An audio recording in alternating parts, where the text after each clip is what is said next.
Les fils et filles de la commune d'Agonli ont célébré ce 13 août 2022 la deuxième édition de la fête identitaire des ressortissants d'Agonli. C'est la maison des jeunes de Zanyanando qui a abrité ce grand événement organisé par l'ONG Creuset des Agonlinous. Tous vêtus d'un tissu imprimé à l'occasion, les Agonlinous étaient très fiers de cette fête de retrouvailles. Le président de l'ONG Creuset des Agonlinous explique les raisons qui sous-tendent une telle initiative et appelle au rassemblement des fils et filles d'Agonli pour le réel développement de leur localité. Aujourd'hui, nous sommes à notre deuxième édition de la fête identitaire des fils et filles d'Agonli. La première édition a été lieu le 10 août 2019 à Covey. Et compte tenu de la pandémie Covid-19, nous n'avons pas pu célébrer pour 2020 et pour 2021. Mais pour cette année, nous avons décidé de célébrer. Et la fête, c'est l'union des filles et fils d'Agonli. Parce que Agonli est de 3 piliers, mais en somme, c'est une. Donc, nous voulons l'union des filles et fils d'Agonli pour que la fête identitaire soit une réelle fête comme nous sommes en train de constater sur les autres lieux. Donc, aujourd'hui, à Zanyando, nous avons fêté la deuxième édition et c'est une grande joie pour moi en tant que président parce que nous avons fait le compte de tout ce qui a été fait par l'ONG et les membres étaient heureux.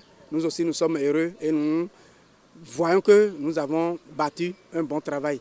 Maintenant, nous demandons à toute fille et tout fils d'Agonli, tête couronnée, sage et notable d'Agonli, que la fête initiée par l'ONG Creuset d'Agonli n'est rien d'autre que la révalorisation de Agonli. Donc il faudrait qu'ils nous soutiennent afin que ce soit une fête bien améliorée, sans la politique politicienne, pour que Agonli soit toujours unie comme d'habitude. Notons que l'ONG Creuset des Agonlinous œuvre depuis des années pour le développement de cette localité du plateau d'Abomey à travers diverses activités. Depuis 10 août 2019 jusqu'à l'autre jour, notre ONG a mené plusieurs actions. Parmi tant d'autres, nous pouvons citer Journée de l'excellence en septembre 2019. On a fait depuis 2020 la célébration de la Journée internationale de la femme. On a fait à Covey, on a choisi Dovi-Lanka.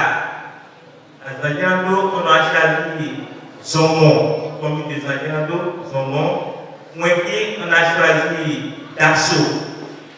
On a produit pour nos artistes les CD. Cette production a été faite totalement par l'ONG, supportée complètement par l'ONG. Allocution, chant, danse et animation ont meublé cette journée de retrouvailles qui a connu la présence des hauts dignitaires du culte vaudou et des têtes couronnées qui nous donnent ici leurs impressions. On ne peut que les encourager. Comme je vous l'ai déjà notifié, d'accord, tout à l'heure, il faudrait qu'ils soient un et que le bureau, les membres du bureau soient humbles, d'accord, pour pouvoir accepter les uns et les autres. Trop de rigueur, comme je l'ai dit, tue les groupes souvent. D'accord, il n'y a pas un groupe sans rigueur, mais il faut savoir et prendre ses membres pour que nous puissions former un seul corps. Un seul corps. D'accord, donc la balle est dans le camp de cette jeunesse triomphante. Et je demande, d'accord, à cette jeunesse, d'accord, que dans un groupe, il faut la cotisation. Sans l'argent, on ne peut rien. D'accord, il faut cotiser. Vu tout ce qu'ils ont déjà réalisé, d'accord, s'ils cotisent, alors je crois que les fils et les filles d'Agonli seront très heureux.